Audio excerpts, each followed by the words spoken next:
Thanks very much, Jenny, and thanks for inviting me to this. Obviously, I'm a misnomer in the room because I know very little, and my notebook's full from attending the talks here today and yesterday. So it's a privilege to be here and to learn so much. But I have been asked, as chair of the Citizens' Assembly on Biodiversity Loss, to share with you some of the learning and recommendations that we made. And as Jenny said, we published that report the end of March. So apologies to anyone who's seen me present them since then, because this will follow along the same lines, but I've really emphasised the freshwater recommendations that came from the Citizens' Assembly.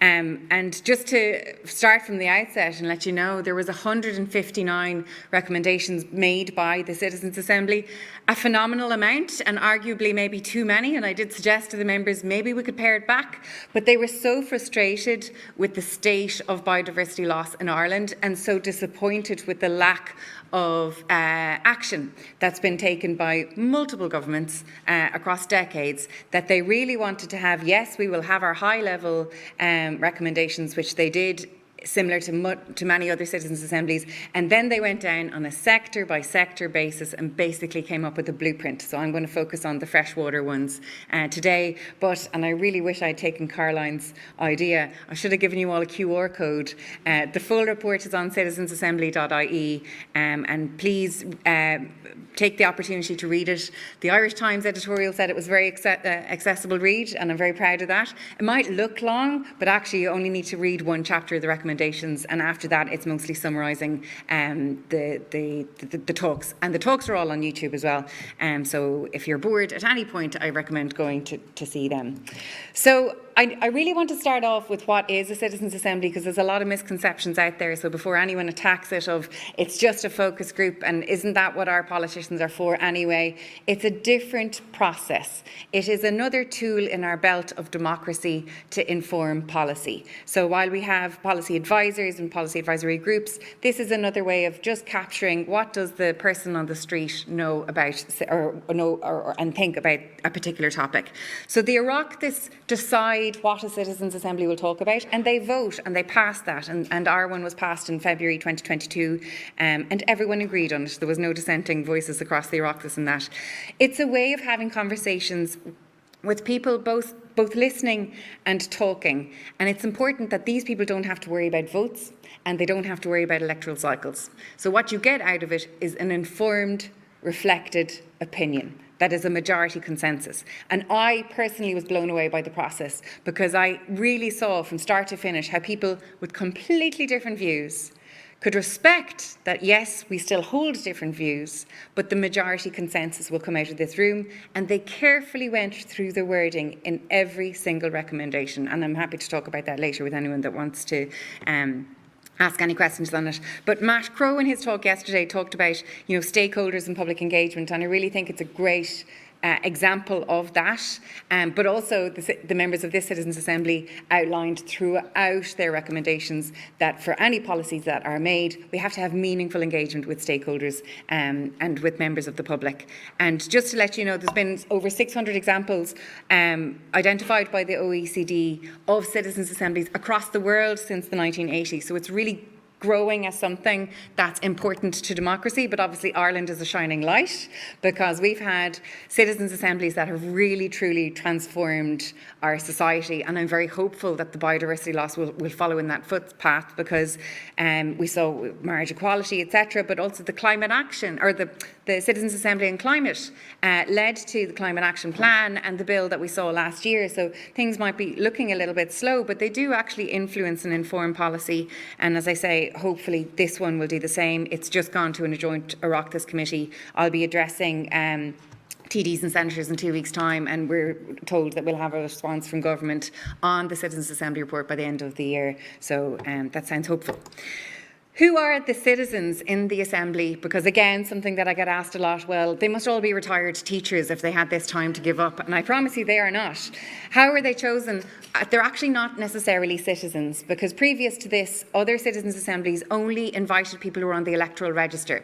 And obviously that cuts out a lot of people who aren't necessarily on the electoral register, moving house, etc., loads of different things. 20,000 invitations went to households across the country through An Post Geodirectory. That's what you see there on the left. Over 2,300 of those sent a letter back to say, I put up my hand, I will be happy to give up 6 weekends of my time to do this for the rest of the country. So a real example of a mehel is what I say, because these are people who took an invitation and said, well, on behalf of the rest of this country, I will do this civic duty and I will give up this time and I'll participate in it. That's over 10%, and it's phenomenal when you compare citizens' assemblies in other countries. And I think it speaks to, again, I think people have a faith in a citizens' assembly in Ireland because they've seen that it does actually influence change. And of those 2,399 were chosen based on CSO stats. So we've got gender breakdown, 23 people from Munster who were delighted to tell me all the people who are from Cork on the Assembly. We had 6 full-time farmers, which is actually an overrepresentation, because if we were going representative, there should have only been 4. But we had 6 full-time, and then we probably had 10 part-time, because they didn't initially put down in their form that they were farmers, because it's not their main income. And then it turned out we had more people who were married to farmers, and it is kind of gendered, and also, you know, neighbours of farmers or children of farmers, etc. And over 60% of the 99 members were from rural Ireland as well. So those, I've been told not to say that because I say it's a bias, but I actually think it's positive to say it because it's really important that we don't end up with this false dichotomy that if you're from rural Ireland, you're against the environment. So that's our breakdown that we had, and it was a privilege to be in that room because it's not a room that you'd ordinarily see, where you've got a student who's doing her Leaving Cert on the same table with an 88-year-old former rugby player, speaking with a retired taxi driver, a software engineer and a solicitor. And those are the kind of people that were at a table, and you rotated tables every week, and we surveyed people every weekend that we met as well to ask them different things, you know, making sure we were doing things properly. But I was surprised every week that a majority of the people were asked, did you change your mind? Yes. And before that, the question was, did you get to express your opinion and did you think that that was fair? Yes. So it's a real way of getting people to respectfully talk to each other. And this is just some of the examples of the members, and you can see kind of the types of discussions that are happening there. There's a professional facilitator and a professional note taker at every table. They take notes. Those reports go back to me in the Secretariat. We read through them. We take out what the recommendations came from the table. We give it back to the members, said, is this what you said? Like, not quite. We want to change the wording of that. We brought it back and we reiterated that process until we got all of the recommendations that tables were talking about with plenaries. And I think it's important as well to note that for every presentation that was given, there was double that time given to discussion afterwards and questions. So it's really about the talking. Initially, when I said yes to being chair and, you know, put together the timetable for the first weekend, I basically had 3 hours of lectures and a bit of question time at the end. And our deliberative democracy expert was like, no, that's not how we do it. They have to have short, sharp presentations, and people will discuss it and talk about it. And I was really blown away by the quality of engagement that came from these 99 people who ended up actually giving 7 weekends of their time up because they voted in the end to have more time because they just thought this is too big for them to actually try and do in the time frame that we were given. So I'm very grateful to them. So we took a sectoral or a landscape approach to talking about biodiversity loss in Ireland because, as you can imagine, it's a very difficult thing to break down. And obviously we didn't get time to talk about absolutely everything, but we did as best as we could. And I'll try and highlight the freshwater section in that today. But I also want to highlight that we had a lot of contributions to the Citizens' Assembly. We had 647 submissions from Ireland and around the world. People were watching this because we were the first nation to do a Citizens' Assembly on biodiversity loss. And I included there just a screen grab from a chief in an Indigenous community in Ecuador who specifically said to the members of this Citizens' Assembly, please consider your footprint in Ireland and what that is doing to the rest of the world. So what you are importing is impacting biodiversity in our country and our community. And it was very impactful to hear those messages come from around the world. In terms of our speakers, we had 23 NGOs, 16 from agriculture and business, 11 from state and government agencies, 10 academics, 9 individuals. We had 8 talks by our expert advisory group, because obviously I did not know enough, so we had a group of advisors experienced in the area. We had talks from the Children's and Young People's Assembly in Biodiversity and 4 talks from local authorities as well. So we really tried to get a full spectrum of opinions. And that was really important to me because I really wanted to make sure that we had voices from the community. So to just give an example of that, in our agriculture session, we had 8 different farming organisations represented. And I think that was hugely important because we often only hear from 1 or 2, and there is a huge range of perspectives from farmers. And so we had the Organic Farmers Association, the Irish Hill and Natura farmers, the sheep and cattle, Talamh Bio, we had MACRA, obviously ICMSA who were here yesterday, and IFA as well. And it was important to me that they had equity in time in that, and we did that for across the Citizens' Assembly when we were talking about freshwater. I have a slide on that as well. But that was really important to make sure that people who aren't often heard actually got heard within this Citizens' Assembly. So something that people have been asking me a lot while I've been here is, why was there such a focus on freshwater in the report and in the recommendations? And it's partly due to the tremendous presentations that we had, but I think this one slide from the EPA Summary Report 2016 really captured the imaginations that day, which you wouldn't think of because it's just a very straightforward infographic you'd imagine. But having heard of all of the damage that's happening across the environment, this seemed to capture where it's coming from. And the citizens in the room that day had a lot of questions about this. So when the speakers were finished their presentations and going round, there was a lot of questions based on this. And I think it's reflected well in the recommendations that have come through. And just to give you a sample of the presentations that we had, and unfortunately I forgot for some reason to put in Trish Murphy's picture there, so I do apologise to Trish, she may or may not be here. But we had Professor Mary Kelly Quinn from UCD, and that was hugely impactful in terms of members thinking about fresh water, because she said at the end of her talk, if I have not convinced you of the urgency of this situation, I have failed. We are at a critical juncture, and if we don't act now, it will be too late. And that really got to people.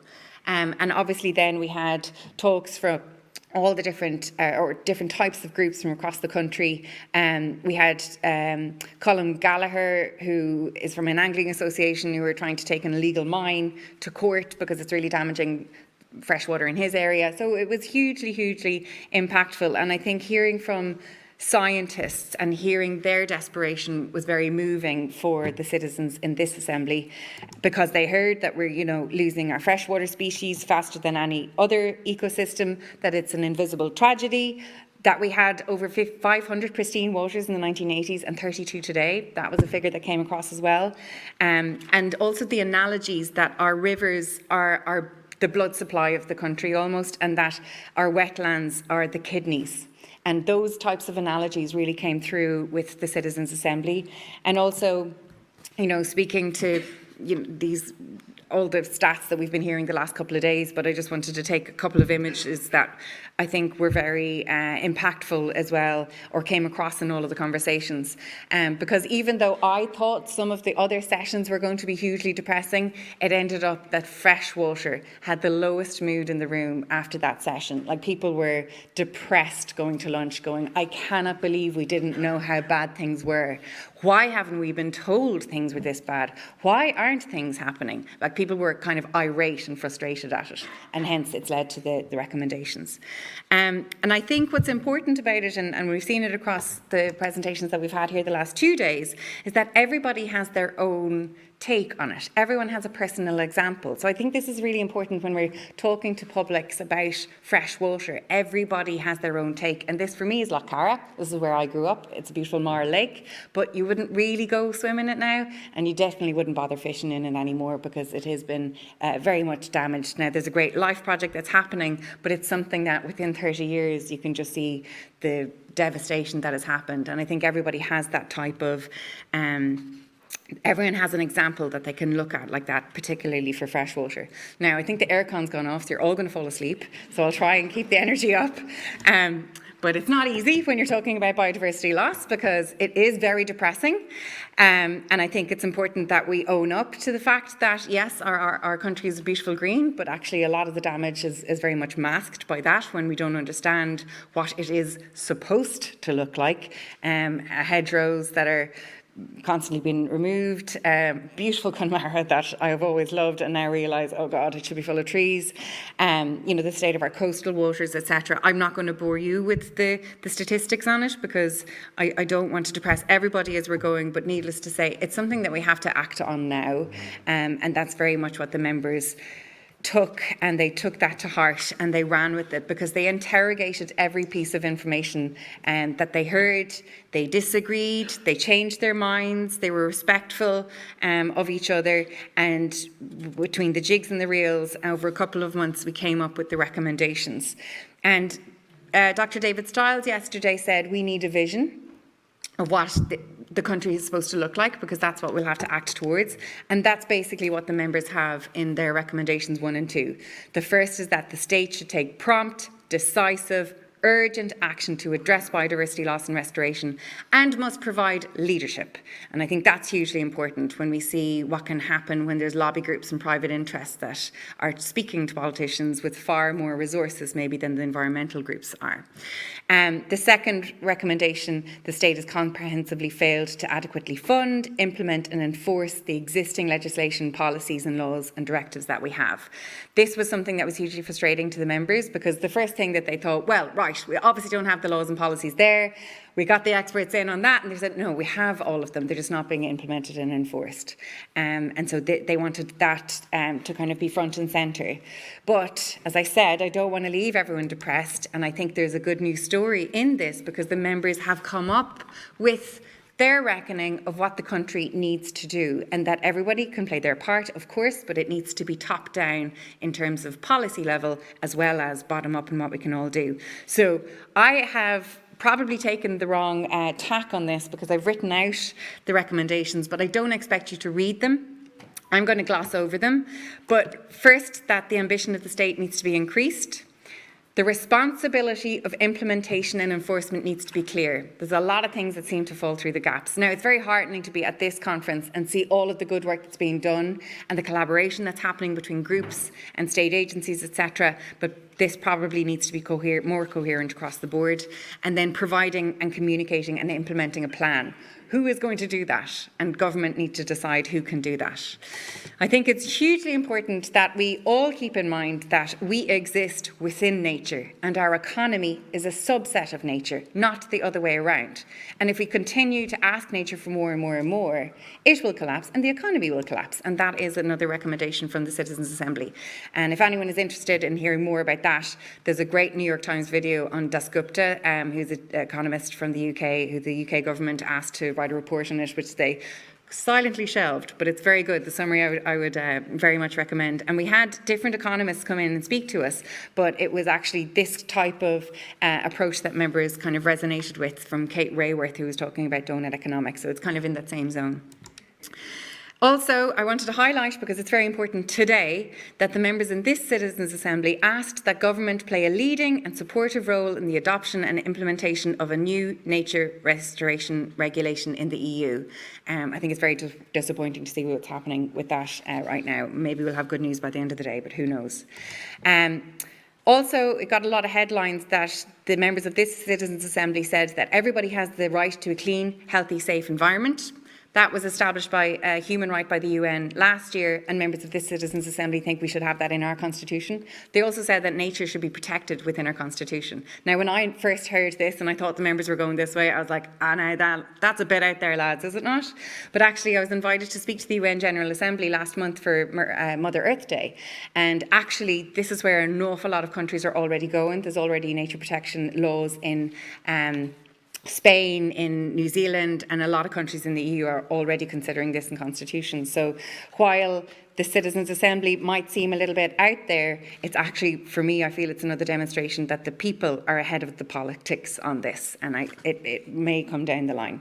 Now, we're nearly on to the freshwater, but pesticides being reduced when I'm over time, but managing our freshwater systems was hugely important to them, and they have suggested that providing a single body to oversee and coordinate the many relevant bodies was something that came across from the presentations. I leave that for other people to decide, but that's something that the members wanted to see. They wanted urgent increases in investment by Uisce Éireann. The name hadn't quite changed when we wrote this initial one. And as we see, you know, there's changes happening in this area already, which is great, but that's what the members of this Citizens' Assembly wanted. And we've heard lots about the water catchment areas as well. More space for riparian buffer zones, that local authorities act more, that penalties for polluting are significantly increased and the enforcement improved, and that farmers have adequate training in this as well and with up-to-date research. So again, I'll direct you to the report for that. To review and update the Arterial Drainage Act. This came directly from the presentations that we heard, that we should have more nature-based solutions, and that the EPA have analysis and survey of all catchment areas, which they are doing, and National Hydromorphology Plan, or a Free-Flowing Rivers Plan, as we heard yesterday. Thinking about motor attenuation pools and soil sealing. So I've run through those very quickly, but I think what's important to remember from what the members of this Citizens' Assembly wanted was more cathedral thinking. A lot of what's been done at the moment is 5 to 10 years, but the people who built cathedrals 300 years ago weren't building it for themselves. They were building it for the future generations behind them, and that's what we have to do now when we're talking about nature and thinking about nature. We have to act now for the people who are coming behind us, and that's where the members of this Citizens' Assembly have specifically said that they want to be good ancestors. That was like a kind of anthem of the Assembly, because if we protect ourselves, we protect nature. So I think it kind of aligns a lot with what Bill Callanan was also saying yesterday. We need more dialogue, and I think the Citizens' Assembly kind of showed that when we do that, it can lead to actually just good consensus. But I'll direct you to citizensassembly.ie to have a look at it in more detail. Gormagh.